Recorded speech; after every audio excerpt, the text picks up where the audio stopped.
Hello everyone. Today is your final video seminar from me until the very end of term, and we're going to be discussing ostracism. Now, ostracism is really important in social psychology because whilst it might seem that simply leaving someone out of something doesn't have that many consequences, actually it has a lot of physiological consequences as well as psychological consequences. And in today's seminar, we're going to explore those in a little bit more detail. But I'm also going to discuss with you what to happen when you feel ostracised, how to tackle ostracism, so you can apply this to your own life and help others if you feel that they're ostracised. Simply put, ostracism is where someone or some people are left out of a group or in-group. As social animals, we're motivated by a need to belong, to be noticed and to be accepted. This helps our self-esteem, so it has mental well-being impacts, but it also has evolutionary impacts. So this would have had important evolutionary implications. If you're left out of a group, then you're less likely to have social interactions, and therefore you're less likely to reproduce and carry on your lineage. So it has important implications in that aspect of evolution. But also to be ostracized as a weak member of the group. Animals often ostracize and abandon the weakest members of the group so the core remaining group is stronger, meaning that it can literally affect, or historically, in evolutionary terms, it can literally affect a person's ability to survive, let alone pass on their genetic makeup to their young, but literally has implications about whether or not an animal survives. So in this sense, weak could be anything from physically weak to also simply not building as many social bonds with group members, because of course socialization promoted evolution, because the more socialized you were with the group, the tighter your bonds were, and more tightly bonded groups were more likely to survive because they looked out for each other. And so this, so ostracism is really quite important. But of course, nowadays we have different implications for ostracism. Ostracized people aren't going to be left to be eaten by bears and tigers. And ostracized people may well still reproduce. They may well meet people in other areas of their life. They may well use dating apps and things like that to become to find people to date. But people are still ostracized in many different circumstances. So, for example, this behaviour can be seen in children's friendship groups, where it has severe implications for the children's mental well-being.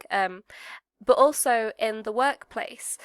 People can be ostracized in the workplace by not being included in conversations, by not being promoted when they deserve to be. Ostracizing people in the workplace can have real implications for their career path. Even if their actual quality of work is very, very good, being ostracized by the group and not fitting in with the office culture can be a really big can be a big hindrance to someone's potential, their work potential. So ostracizing people in any situation can have a really negative influence on their mental state. Ostracism is powerful and it's tricky. Many individuals have attempted to claim ostracism as a method of constructive dismissal from work, and constructive dismissal is illegal, but it's very covert. But it's difficult to prove ostracism because ostracism is really the absence of something. So it's very difficult to prove the absence of something and support your argument from being ostracized via being constructively dismissed by using ostracism as a tool. Now, let's say that you're observing a child's friendship group in school. What would the stages of ostracism be that you would expect to see? Well, the first is the immediate stage. This is where the rejected person feels pain. So a child would go to attempt to play with other children in the class, and they will be deliberately left out. So that ostracized child will feel emotional pain. They'll feel hurt and upset. Stage 2 is the coping stage. This is where the rejected person tries to increase their inclusionary status. They might be particularly nice to these children that they wanted to play with, kind of sucking up to them and really trying to ingratiate themselves with that group so that they're not left out. But ultimately, if this doesn't work, the person will reach the resignation stage. This is where the rejected person no longer attempts to ingratiate themselves with the in-group. They give up and accept they will always be ostracized. And this is where you see children with very low self-esteem avoiding other members of their class because they're so used to being rejected that they no longer even attempt to ingratiate themselves. And that results in really poor mental well-being for children. Of course, I'm applying this to children, but this applies to anyone in any context, really. This could apply in the workplace, in university, or in other friendship groups, such as societies and clubs. Now, ostracism, or the effects of ostracism, are indeed so powerful that they can be identified online. Now, in this quite an old study, Williams, Chung and Choi in 2008, they developed a cyberball paradigm as a means to study ostracism. So they had a game called cyberball that participants would play against a computer on the understanding that someone else that they couldn't see was also playing against them. So there would be there would be a group of 3, 1 participant and 2 non-participants, and the effects of ostracism were observed when the real participant was left out by the Confederate participants, or indeed simply the computer program. Now, they found that those who were excluded reported significantly lowered mood and greater threats to their self-esteem compared to those who were included. So if someone hadn't been left out by the computer game, then they didn't have these lowered moods and self-esteem threats. And in fact, these findings were identified regardless of whether the ostracized group were in an in-group, an out-group, or a despised group. So they did this where they had 3 people, so the participant and 2 Confederates, where the Confederates were similar to the participants, so that's the in-group, or an out-group, so they differed in some way, say politically or in different tastes, such as music tastes, for example, so that would be an out-group. Or they even had a despised group, where the 2 Confederates pretended to be members of the KKK. So the Ku Klux Klan, the racist cult-like group. Now, so it was found that the individual, the participants, even felt like their self-esteem was lowered if they felt ostracized by members of the KKK, a group that they really did despise. So you can see that here, ostracism has been really influential over someone's self-esteem, even if you don't particularly care about those people's opinions. Now, this research has more recently been applied to ostracism on Facebook and has found similar effects. And I've added a paper on Moodle for you to read in your own time after class.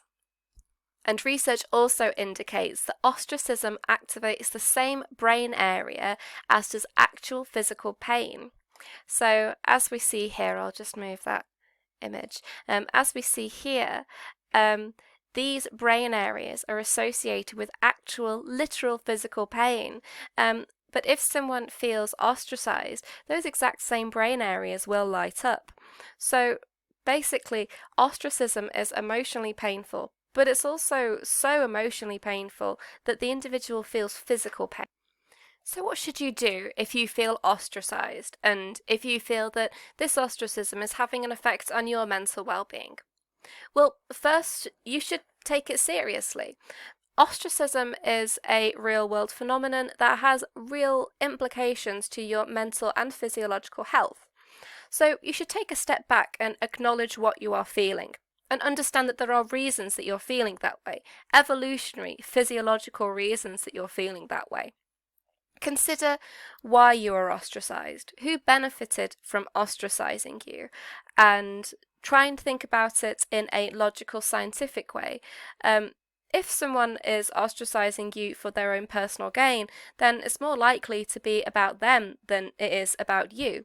So consider it seriously and from a rational perspective, and try to remove the sense that you're taking it personally. That might help you to deal with that area of ostracism. After taking it seriously, then consider taking it humorously. Think about what happened. What was the outcome of the ostracism? Nothing terrible happened. You were left out of a situation, and that really says more about them than it does about you. So feel good towards yourself because you're not someone who leaves other people out of things, and just try and learn from that situation, and move away from those people who have made you feel ostracized. You should also consider taking the other's perspective. Now, it might be difficult to think about being empathetic when you feel ostracized, but try and think from their point of view. What could their reasons be for ostracizing you? Could it be that they want to hang out with one specific person to have quality time with them? Could it be that they don't want to hang out with a large group of people because they themselves feel anxious and threatened? Ostracism is generally about being self-protective rather than attacking the person being ostracized. So try and think about why that person's ostracized you, and what they might be going through to cause them to behave in that way. Of course, one thing that you could do if you're feeling particularly confident is stand up for yourself. In some situations where you might feel left out and you feel it's appropriate to point this out, you could say, well, you haven't invited me to this, and I felt a bit left out, and I was just wondering why. You needn't be confrontational about it, and you needn't be angry, but simply pointing out to someone that they've left you out, and telling them how that's made you feel, can nip that ostracism in the bud, because often ostracism is unintentional, and if you point out to someone that you've been left out, they might not have realised they were doing it, and they might be upset that they've upset you as well. The final note is to practice self-care. Really connect with yourself. If you've been ostracized, then try and consider all of the good things about you, the things that those people are missing out on. Try and think of ways that you can enjoy yourself in the time that you've been ostracized. Try and think about ways that you might have a much better time. Say a group of people who you were close to have all decided to go out for a meal and they haven't invited you. Think about doing something nice for yourself instead in that time. And if you do that, if you look after yourself, consider that your opinion on hanging out with yourself, and how much of a good time you've had, is a lot more important than other people's opinion. And so that will protect your self-esteem. Now, thank you very much for watching this video today. This concludes our discussion of social psychology, and next you'll go on to cognitive psychology. So thank you very much for watching, and if you have any questions, please ask in the associated forum or in class.